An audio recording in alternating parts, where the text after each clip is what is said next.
तो बाबू आज हम लोग चैप्टर पढ़ रहे थे विद्युत चुंबकीय प्रेरण, ठीक है। उसमें सारा टॉपिक लगभग खत्म कर लिया है। आज हम लोग को केवल पढ़ना है ट्रांसफार्मर के बारे में। बहुत ही इंपॉर्टेंट क्वेश्चन है ट्रांसफार्मर, एग्जाम में बहुत ज्यादा इससे क्वेश्चन आया है।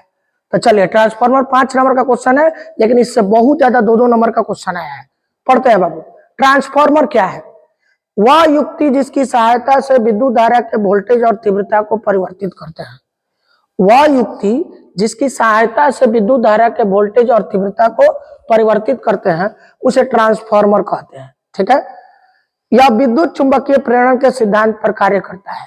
यह अन्योन्य प्रेरण के सिद्धांत पर कार्य करता है। कल अन्योन्य प्रेरण पढ़ाए थे तो बोले तो उसमें कौन कुंडली होता है? 2 इसका मतलब ट्रांसफार्मर में भी कितना कुंडली होगा? 2। तो वह युक्ति जिसकी सहायता से विद्युत धारा के वोल्टेज और तीव्रता को परिवर्तित करते हैं उसे ट्रांसफार्मर कहते हैं। मतलब ट्रांसफार्मर का मेनली काम होता है वोल्टेज को परिवर्तित करना, ठीक है। यह विद्युत चुंबकीय प्रेरण के सिद्धांत पर कार्य करता है। यह अन्योन्य प्रेरण के सिद्धांत पर कार्य करता है। इसको नहीं पढ़ना है। ये देखिए, इसका उपयोग केवल एसी परिपथ के लिए होता है, लेकिन डीसी परिपथ के लिए नहीं होता है। क्लियर है बाबू? ट्रांसफार्मर 2 प्रकार का होता है। ट्रांसफार्मर 2 प्रकार का होता है, ऊंचाई ट्रांसफार्मर, अपचाई ट्रांसफार्मर। एक बार और देख लीजिए, वह युक्ति जिसकी सहायता से विद्युत धारा के वोल्टेज और तीव्रता को परिवर्तित किया जाता है उसे ट्रांसफार्मर कहते हैं। यह विद्युत चुंबकीय प्रेरण के सिद्धांत पर कार्य करता है। यह अन्योन्य प्रेरण के सिद्धांत पर कार्य करता है। यह केवल एसी परिपथ के लिए कार्य करता है, लेकिन डीसी के लिए कार्य नहीं करता है। ट्रांसफार्मर 2 प्रकार का होता है, ऊंचाई ट्रांसफार्मर, अपचाई ट्रांसफार्मर। आगे बढ़ते हैं बाबू। ऊंचाई ट्रांसफार्मर, इंग्लिश ध्यान रखिएगा, इंग्लिश में पूछ देता है एग्जाम में। स्टेप अप ट्रांसफार्मर, वह ट्रांसफार्मर जो उच्च धारा के निम्न वोल्टेज को निम्न धारा के उच्च वोल्टेज में बदलता है। वह ट्रांसफार्मर जो उच्च धारा के निम्न वोल्टेज को निम्न धारा के उच्च वोल्टेज में बदलता है उसे ऊंचाई ट्रांसफार्मर कहते हैं, स्टेप अप ट्रांसफार्मर कहते हैं। इसका उपयोग विद्युत के संचार में होता है। विद्युत के संचार मतलब विद्युत को एक जगह से दूसरे जगह पहुंचाने में ऊंचाई ट्रांसफार्मर का उपयोग होता है। तो वह युक्ति जो उच्च धारा के निम्न वोल्टेज को निम्न धारा के उच्च वोल्टेज में बदलता है उसे ऊंचाई ट्रांसफार्मर या स्टेप अप ट्रांसफार्मर कहते हैं। इसका उपयोग विद्युत के संचार में होता है। अब देखो, अपचाई ट्रांसफार्मर, स्टेप डाउन ट्रांसफार्मर, इसी का उल्टा कर दो। जहां उच्च है वहां निम्न कर दो, जहां निम्न है वहां उच्च कर दो, जहां निम्न है वहां उच्च कर दो, जहां उच्च है वहां निम्न कर दो, बाकी सबसे में रह जाएगा। तो ये को याद करोगे तो दूसरा अपने आप याद हो जाएगा। निम्न का उच्च का जगह निम्न करो, निम्न का जगह उच्च करो, निम्न का जगह उच्च, उच्च का जगह निम्न। तो देखो, वह ट्रांसफार्मर जो निम्न धारा के उच्च वोल्टेज को उच्च धारा के निम्न वोल्टेज में बदलता है उसे अपचाई ट्रांसफार्मर, स्टेप डाउन ट्रांसफार्मर कहते हैं। इसका उपयोग विद्युत के वितरण में होता है। तो अपचाई ट्रांसफार्मर क्या करता है? विद्युत का वितरण करता है, मतलब विद्युत को बांटता है। क्लियर है?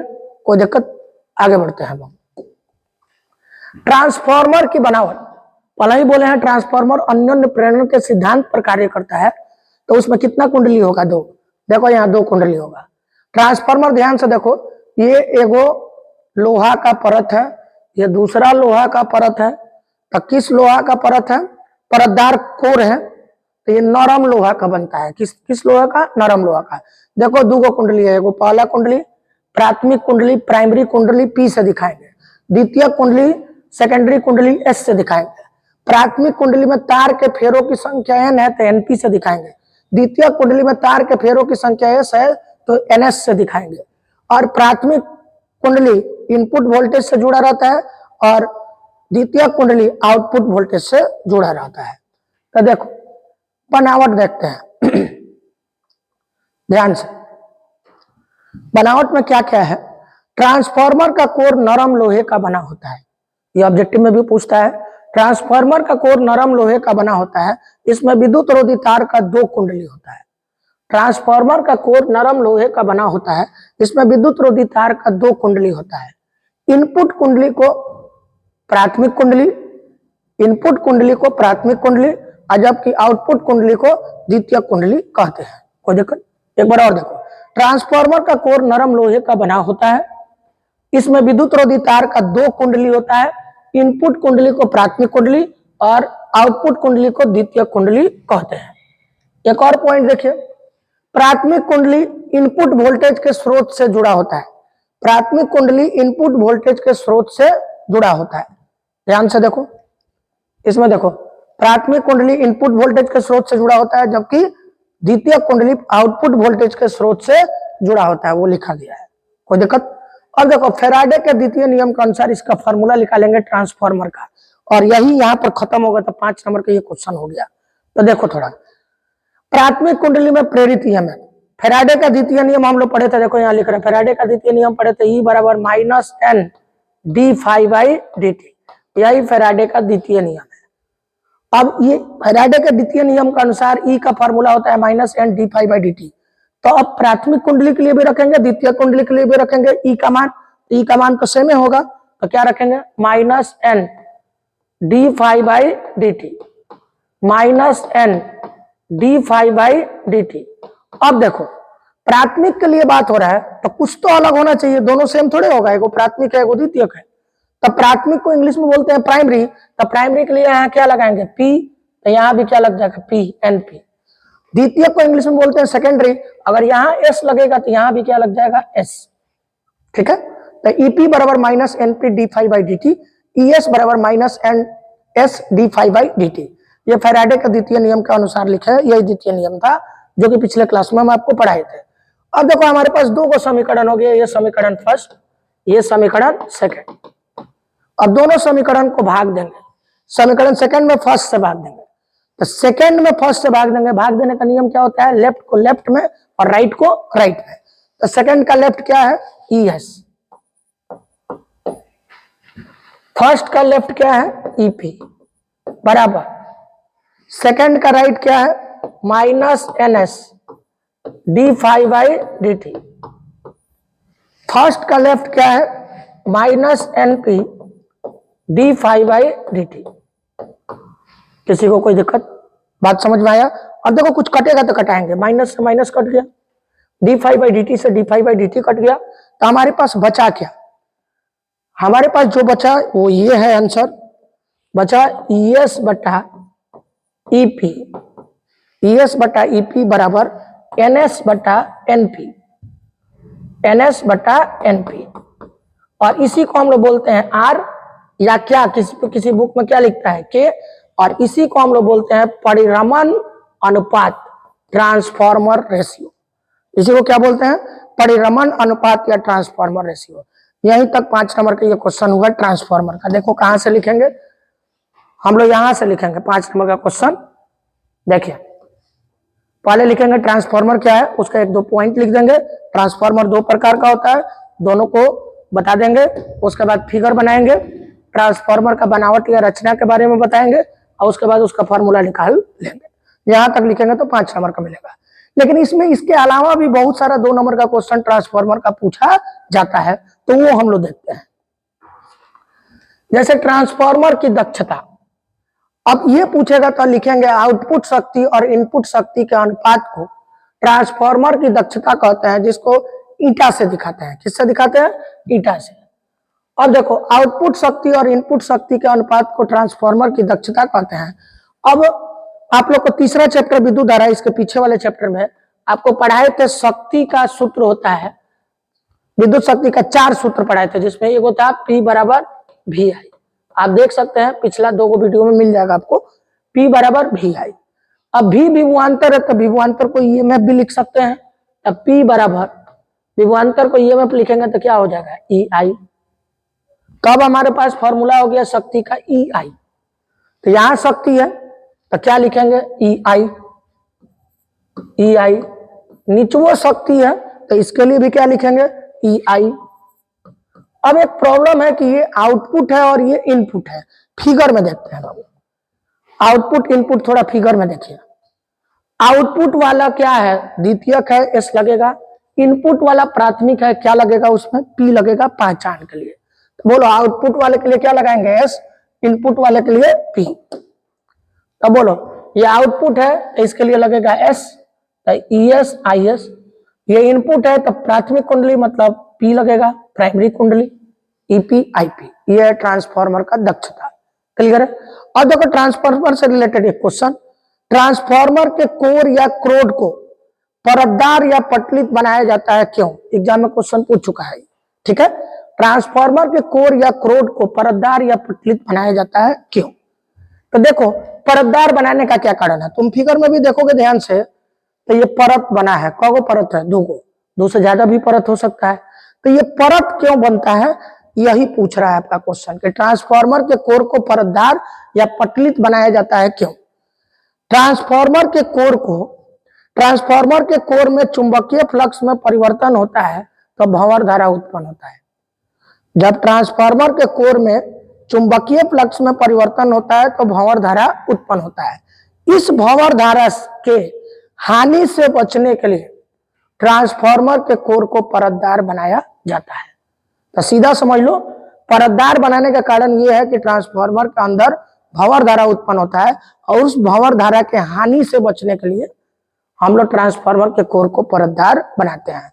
क्योंकि जहां भी भंवर धारा उत्पन्न होगा वहां उष्मा उत्पन्न होगा, और उष्मा उत्पन्न होगा तो वो मशीन बढ़िया से काम नहीं करेगा। तो वो भंवर धारा जो उत्पन्न हो रहा है उसी के हानि से बचने के लिए ट्रांसफार्मर के कोर को परतदार बनाया जाता है। एक बार और आंसर देख लीजिए। जब ट्रांसफार्मर के कोर में चुंबकीय फ्लक्स में परिवर्तन होता है तो भंवर धारा उत्पन्न होता है। इस भंवर धारा के हानि से बचने के लिए ट्रांसफार्मर के कोर को परतदार बनाया जाता है। अब आगे देखिए बाबू, अब क्वेश्चन है ट्रांसफार्मर को तेल में डुबा कर रखते हैं क्यों। अब तुम्हारा दिमाग घूम गया होगा कि सर ट्रांसफार्मर तो पोल पर रहता है, वो कहाँ तेल में डुबाया रहता है। तो बकलोल सब, जो तुम लोग ट्रांसफार्मर देखता है वो खोखा है ऊपरवा से, ट्रांसफार्मर अंदर होता है, उस ट्रांसफार्मर को तेल में डुबा कर रखते हैं तब खोखा से बंद करते हैं। तो लोग गांव में सुना भी होगा कि ट्रांसफार्मर जल गया, तो ट्रांसफार्मर थोड़े जलता है, उसका अंदर का तेलवा जल गया, फिर वो निकाल कर ले जाएगा, फिर उसका तेल बदल कर ले आकर लगाएगा। पहले के समय में ले आकर लगाता था, 2-3 दिन सिरिंज में लाइट आता था, चार्ज होता था, तब जाकर वोल्टेज आता था। अब क्या कर रहा है कि उधर से चार्ज कर ले आकर लगाता रहा तो डायरेक्ट वोल्टेज आ जा रहा है, कोई दिक्कत। तो देखो ट्रांसफार्मर को तेल में डुबा कर रखते हैं क्यों। तो देखो ट्रांसफार्मर से विद्युत धारा प्रवाहित होता है तो कॉपर के तार द्वारा ऊष्मा उत्पन्न होता है। जब ट्रांसफार्मर से विद्युत धारा प्रवाहित करते हैं तो उसमें जो कॉपर का तार है उससे जब विद्युत पास करता है तो क्या उत्पन्न होता है, ऊष्मा उत्पन्न होता है। ऊष्मा को कम करने के लिए ट्रांसफार्मर को तेल में डुबाकर रखते हैं, कोई दिक्कत। जब ट्रांसफार्मर से विद्युत धारा प्रवाहित करते हैं तो कॉपर के तार द्वारा ऊष्मा उत्पन्न होता है। इस ऊष्मा को कम करने के लिए ट्रांसफार्मर को तेल में डुबाकर रखा जाता है। ट्रांसफार्मर का तेल क्या होता है, तो खनिज तेल होता है। अब कितना लोग के दिमाग में ये क्वेश्चन होगा कि ट्रांसफार्मर में कौन सा तेल होता है, तो खनिज तेल होता है। कौन तेल, मिनरल आयल खनिज तेल होता है, कोई दिक्कत, बात समझ में आया। अब देखो बाबू, ट्रांसफार्मर में ऊर्जा हानि या क्षय, या क्वेश्चन पूछ सकता है ट्रांसफार्मर की दक्षता घटने का कारण। अगर एग्जाम में पूछ दे ट्रांसफार्मर में ऊर्जा हानि को लिखे तो केवल नामुआ लिख देंगे, ताम्र क्षय, लौह क्षय, फ्लक्स क्षय, शैथिल्य क्षय। लेकिन अगर एग्जाम में पूछ दिया ट्रांसफार्मर के ताम्र क्षय को समझाएं, तब इसको आपको डिफाइन करना पड़ेगा। तो देखिए ताम्र क्षय, अब ये बता रहे थे कि कॉपर का तार गर्म हो जाता है, तो देखो ट्रांसफार्मर से विद्युत धारा प्रवाहित करते हैं तो कॉपर का तार गर्म होकर ऊष्मा उत्पन्न करता है और इसे हम लोग क्या बोलते हैं, ताम्र क्षय कहते हैं। जब ट्रांसफार्मर से विद्युत धारा प्रवाहित होता है तो कॉपर के तार में ऊष्मा उत्पन्न होता है या कॉपर का तार गर्म हो जाता है जिसके कारण ऊष्मा उत्पन्न होता है, इसे ताम्र क्षय कहते हैं। लौह क्षय, ट्रांसफार्मर का कोर किसका बना होता है, नरम लोहा का। तो ट्रांसफार्मर के लोहा के कोर में चुंबकीय फ्लक्स में परिवर्तन होता है तो भंवर धारा उत्पन्न होता है, इसे लौह क्षय कहते हैं। फिर से देखिए, ट्रांसफार्मर के लोहा के कोर में चुंबकीय फ्लक्स में परिवर्तन होता है तो भंवर धारा उत्पन्न होता है, इसे ट्रांसफार्मर का लौह क्षय कहते हैं। अब देखो बाबू, ट्रांसफार्मर में 2 कुंडली होता है, प्राथमिक और द्वितीय कुंडली। तो ट्रांसफार्मर के प्राथमिक और द्वितीय कुंडली द्वारा उत्पन्न सभी चुंबकीय क्षेत्र रेखाएं कोर से नहीं गुजरती है, कुछ रेखाएं वायु से गुजरती है। अगर मान लो सारा रेखा कोर से गुजरेगा तो जितना पावर की आवश्यकता है उतना मिलेगा, लेकिन सारे रेखाएं कोर से नहीं गुजरती है, कुछ रेखाएं वायु से गुजरती है, तो ऊर्जा में हानि होता है। इस हानि को क्या बोलते हैं, फ्लक्स क्षय। जब ट्रांसफार्मर के प्राथमिक और द्वितीय कुंडली द्वारा उत्पन्न सभी चुंबकीय क्षेत्र रेखाएं कोर से नहीं गुजरती हैं, तो कोर से नहीं गुजरती हैं लेकिन कुछ रेखाएं वायु से गुजरती हैं, जिसे हम लोग फ्लक्स क्षय कहते हैं। लास्ट, आज का लास्ट टॉपिक शैथिल्य क्षय।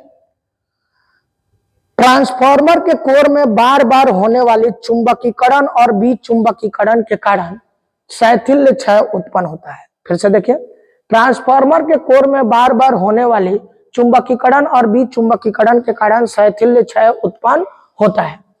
इस क्षय को कम करने के लिए सिलिकॉन लौह कोर का उपयोग करते हैं। जैसे हम लोग ट्रांसफार्मर का कोर किसका बना होता है? नरम लोहा का। लेकिन शैथिल्य क्षय को कम करने के लिए सिलिकॉन लोहा के कोर का उपयोग करते हैं। कोई दिक्कत? क्लियर है बाबू? आज के लिए यही क्लास ओवर होता है। Bye bye.